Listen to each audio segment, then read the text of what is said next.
para não perder o gancho do selo, que eu acho que a embalagem clean para mim é fundamental, tá? E a gente não quer de maneira nenhuma poluir as embalagens com mais um selo. A questão é o que acontece. O mercado de café, a origem é inerente ao produto, tá? Se você rodar qualquer cafeteria e gôndola no mercado americano, do mercado europeu, do mercado japonês e agora no mercado brasileiro, vai estar lá a origem. Sim. Certo? Agora, vinho. Exatamente. Aí, o que acontece? Na maior parte dessas embalagens, qual a garantia de que aquela origem está sendo comunicada realmente é procedente da região que foi oriunda? Aí que entra o papel do selo de origem, tá? A gente tem que coibir a pirataria. O Cerrado Mineiro é extremamente pirateado, tanto no mercado nacional quanto no mercado internacional. Por isso nós temos uma estratégia de proteção, né? À medida que a região criou uma fama, naturalmente vão surgir elementos na cadeia que vão querer se apropriar dessa fama para fazer negócio, tá? Então, jogando bem abertamente para vocês. Então, claro, nós não queremos incluir mais um selo na embalagem para poluir a embalagem. O que a gente quer é o seguinte: se você comunicar Cerrado Mineiro na sua embalagem, você tem que obter esse café com o selo de origem no produto verde, aí você ganha o direito de uso na embalagem do produto final. E isso traz uma reflexão para nós também, que hoje surgiu um pouco do assunto da certificação.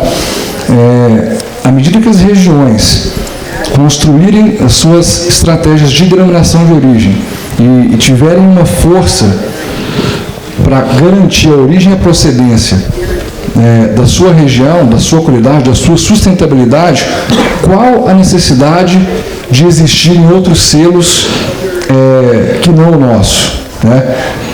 Quando eu tomo um Brunello Montalcino, que é uma das principais origens de vinho no mundo, a gente foi lá estudar, eu não tenho um organismo terceiro para garantir a sustentabilidade do Brunello. Do Parmigiano Reggiano a mesma coisa, do Pata Negra a mesma coisa. Então, a gente tem que evoluir para isso, né? O produtor brasileiro tem que evoluir para entender que se ele fortalecer a origem dele, com certeza, e tiver essa garantia, como o Cleiton falou, o Cleiton não precisa de uma certificação.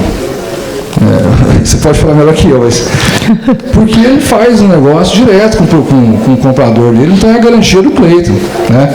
No caso da Federação dos Cafeicultores, para o mercado que adquire o café com selo de origem da região, a gente fornece a rastreabilidade, a gente fornece todas as informações, garantia de origem, garantia de qualidade, e isso acaba eliminando aos poucos a necessidade de utilizar outros selos, e aí, para não entrar nessa preocupação dessa contaminação de selos nas embalagens dos cafés e nessa padronização da comunicação, que no café é extremamente complexa. Sim. E chega até a ser chata. Sim. Porque inúmeros selos tem que colocar na embalagem. O café tem gosto de maracujá, morango, tutti-frutti, baunilha. Não, gente, vamos olhar um pouco para o vinho. Aí entra a questão da vinificação. Eu ia emendar exatamente com esse tema. Tem que ser uma questão mais simples, né? A nossa arquitetura de comunicação precisa ser mais simples. E, inclusive, eu entro na pauta café especial, né? Café especial é a nova commodity, né? O termo café especial é a nova commodity. Porque isso perdeu o controle, né? Então, é uma reflexão que a gente tem que fazer também, tá? Porque agora a origem é inerente, né? A origem não vai se comoditizar se ela for bem controlada, e ela é um elemento que é inerente ao processo. Então, para nós produtores, né, para nós que estamos representando regiões, a gente tem que fortalecer o selo das nossas regiões, e em Minas Gerais a gente tem uma estratégia que se chama Minas Coffee Orange, que o Sebrae coordena, e nós trabalhamos com a questão do posicionamento de origem controlada, tá? Então, ao contrário do café especial, a gente trabalha com esse posicionamento de origem controlada. Quando eu falo em relação à embalagem, né, clean, porque a gente vê de tudo, como você colocou, né, então tem desde, porque eu sou da opinião de que a pontuação, por exemplo, não deveria estar na embalagem, não acho que isso agrega ainda ao consumidor, pode ser que mais para frente isso possa agregar, até quero ouvir depois a opinião de vocês, mas eu acho ainda que a gente precisa entender um pouco o que o consumidor, no simples, né, vai querer saber a região, né, da onde vem, aí evitar essas piratarias e ter ali um código que você vai rastrear ali, vai ver onde o café está, onde ele foi produzido, mas também a gente sabe que hoje tem muita gente utilizando os sabores e os aromas e um monte de coisa, e eu acho que acaba confundindo. Até esse processo de vinificação, né, do café, enfim, que a gente conversou muito lá na Semana Internacional do Café. Eu acho que o vinho também foi por um caminho, aí eu queria que vocês comentassem um pouco, ele foi por um caminho de ficar muito complexo também, pelo menos aqui no Brasil, você ia tomar um vinho, a pessoa falava, qual o vinho que você gosta, qual a uva, não sei o quê, e aí às vezes as pessoas não sabiam, elas sentiam medo até de chamar uma pessoa para tomar o café, aliás, o vinho, né, e aí eu acho que o café, eu não acho que ele deva ir por esse mesmo caminho. Queria que você explicasse um pouquinho dessa questão da vinificação, até para não confundir quem acha que é muito mais complexo, né, do que realmente deve ser. A gente gosta de usar essa expressão, essa expressão nasceu num debate, num evento com a Ilha Café, lá em São Paulo. Aí o jornalista viu a gente comunicar essa questão de vinificação, se interessou, e isso virou capa da Globo Rural, que foi uma das mais vendidas da história da Globo Rural. Então eles pegaram e fizeram a matéria em torno disso, para entender que quando a gente fala de vinificação do café, não é comparar produtos necessariamente, mas comparar posicionamentos dentro de comunicação, dentro da cadeia. Então, o vinho, como você bem colocou, ele foi para um caminho muito complexo, né? Se você pegar hoje a França, a região de Bordeaux, na França, tem 54 denominações de origem. Né? Nossa. É muito complexo. Então, não precisa ir por esse caminho. Né? O que é o bom do vinho? É o romance. Né? O vinho, eu sou consumidor de vinho também. Enfim, o vinho tem uma relação com ele de prazer. Então, o vinho, se o Robert Parker deu 90 pontos, tudo bem, mas eu não vou atrás disso. Né? Eu acho que o vinho ele foi muito feliz em vender esse romance, né? Ou seja, de vender esse não um glamour, mas uma história, né, que tem por trás, porque o consumidor ele busca isso, né? O consumidor ele não busca tecnicidade. E nós do café temos que aprender na venda, ser um pouco menos técnicos e um pouco mais românticos, vendendo as nossas histórias, porque isso gera valor. Né? E outra coisa na questão do vinho, é como o vinho hoje é encontrado na gôndola. Né? Você vai numa gôndola do supermercado, você tem lá França, Chile, Argentina, Uruguai, Brasil. Você vai numa gôndola de café,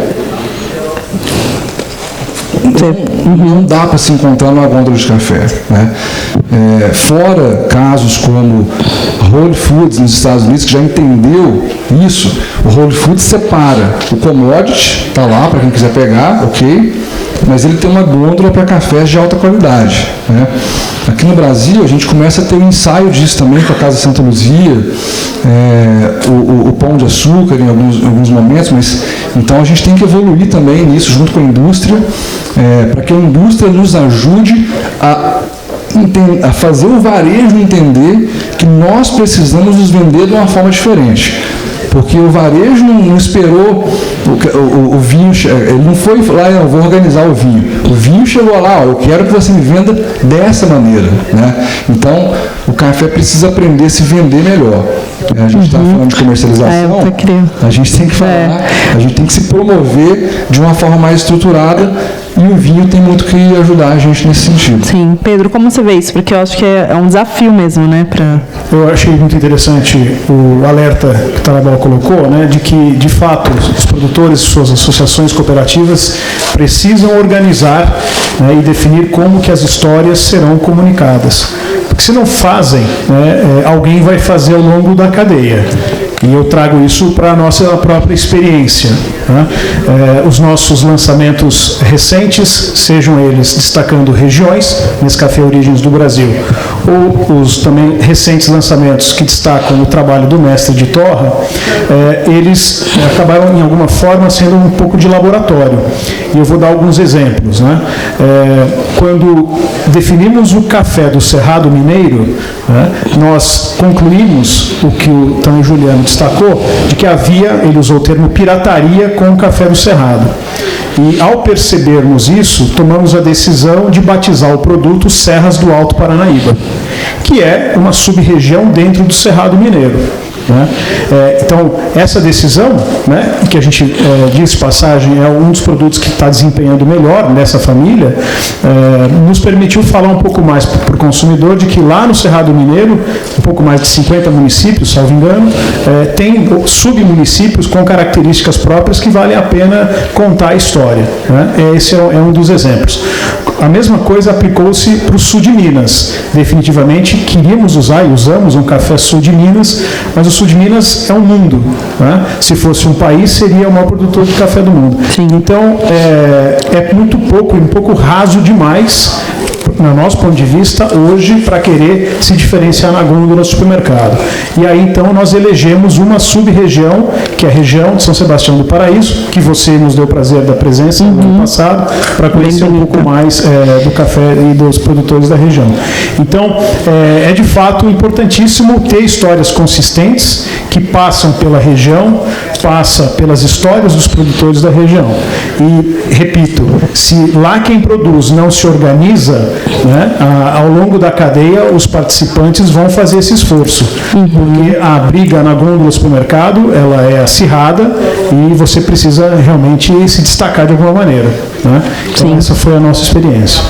Legal. Não, é bem interessante, porque esse projeto das regiões, acho que ele veio em várias marcas, né? Assim, de cada marca trabalhou de uma forma. Eu acredito que a Nestlé tenha sido uma das que mais incentivou essa questão da sub-região, né?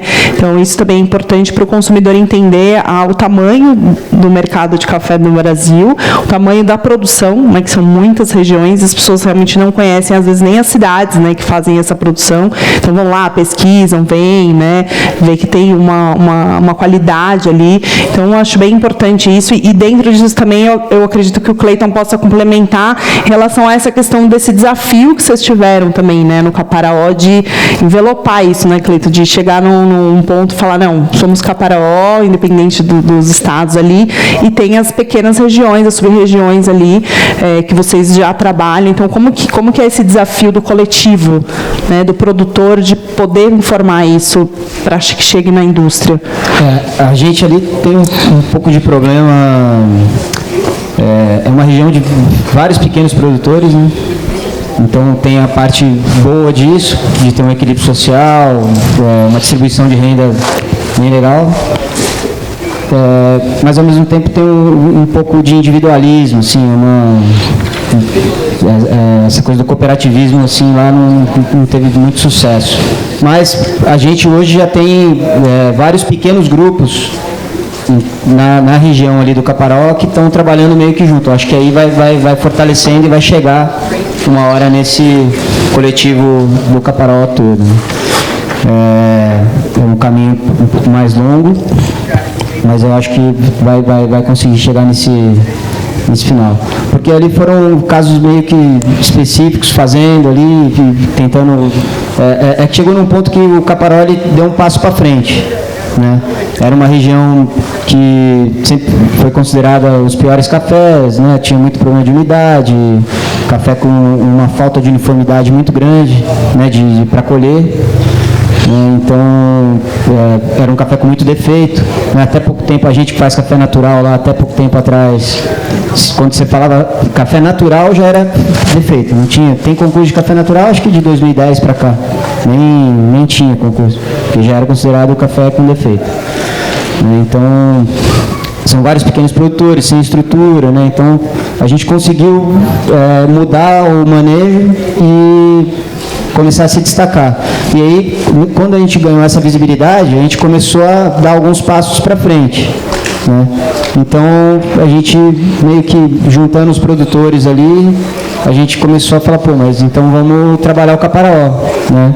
É uma região bem característica ali, são menos municípios, né? Então dá para fazer um trabalho bem focado em qualidade, assim, para desenvolver a região e ela ganhar essa visibilidade de uma forma mais sustentável, né, e que tivesse essa proteção, né, de falar, não, aqui e quando a região começa a ser reconhecida, é de interesse também de vocês que outros produtores também possam atender essa demanda, né, porque também é algo que o Cerrado ele tem